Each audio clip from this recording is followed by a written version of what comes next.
Friends, आज हम बात करने वाले हैं कि जुलाई 2021 में जितने भी बच्चे एडमिशन ले रहे हैं उनमें से कितने बच्चों को फीस में छूट मिलेगी और फीस में छूट लेने के लिए आपके पास कौन कौन से डॉक्यूमेंट्स होने चाहिए। क्या आप एक साथ अगर दो कोर्सेज को कर रहे हैं तो आपको दोनों ही कोर्स में छूट मिलेगी या फिर एक ही कोर्स में छूट मिलेगी। तो इसी के बारे में हम थोड़ा डिटेल में अभी देख लेते हैं। आप इग्नू की वेबसाइट पे आएंगे, अनाउंसमेंट वाले सेक्शन में आएंगे तो आपको पता चलेगा कि जो फी एग्जेम्पशन है वो SC और ST कैटेगरी के स्टूडेंट्स को दी जा रही है जुलाई 2021 के एडमिशन सेशन में। और किन बच्चों को दी जा रही है? जिन्होंने या तो फ्रेश एडमिशन लिया है, नहीं तो री रजिस्ट्रेशन करवाया है।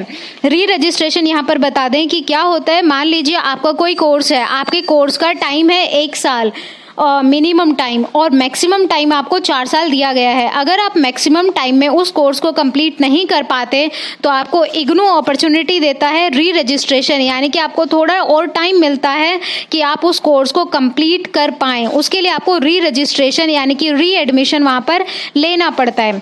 तो चलिए फिलहाल फी एग्जम्पशन की बात करते हैं कि फी एग्जम्पशन किन को मिलेगा, कैसे क्या करना है। तो हम यहाँ पर नोटिफिकेशन डाउनलोड करते हैं इग्नू का।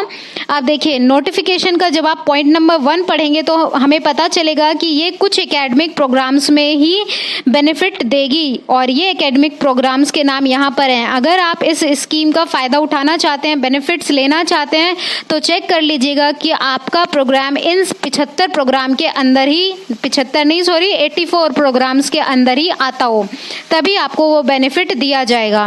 सेकेंड चीज़, ये प्रोग्राम अगर मान लीजिए आप कोई सर्टिफिकेट लेवल का प्रोग्राम में एडमिशन ले रहे हैं और साथ ही साथ कोई आप अंडर ग्रेजुएट प्रोग्राम में भी एडमिशन ले रहे हैं तो दोनों में से किसी एक में आपको प्रॉफिट मिलेगा, दोनों में नहीं मिलेगा।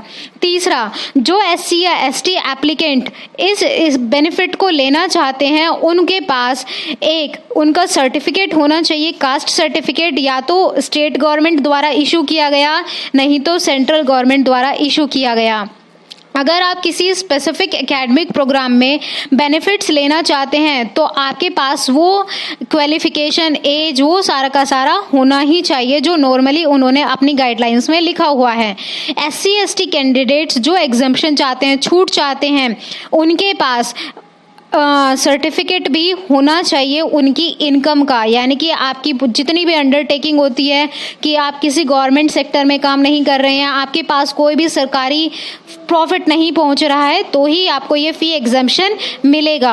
साथ ही साथ आपको एफिडेविट भी जमा करना होता है। एफिडेविट किससे? कि आपको कोई स्कॉलरशिप नहीं मिली, कोई फंडिंग नहीं मिली सरकार के किसी भी दूसरे सोर्स के द्वारा इसी टाइम पीरियड में, जिस टाइम पीरियड में आपने स्टडी के लिए मतलब एडमिशन लिया है, ठीक है, उससे रिलेटेड भी आपको एफिडेविट वहाँ पर जमा कराना है। फिर उसके बाद यहाँ पर आपको पूरा का पूरा वेरीफाई किया जाएगा आपके एप्लीकेशन फॉर्म को, उसके बाद वो कोई अप्रूवल आपको देंगे। तो यही हमारी पूरी वीडियो फी एग्जम्पशन से रिलेटेड थी। यदि आपको अभी भी कोई पॉइंट ऐसा है जो क्लियर नहीं हुआ है तो आप हमें कमेंट बॉक्स में बिल्कुल बता सकते हैं, हम आपके प्रॉब्लम का सॉल्यूशन निकालने की पूरी कोशिश करेंगे। Thank you.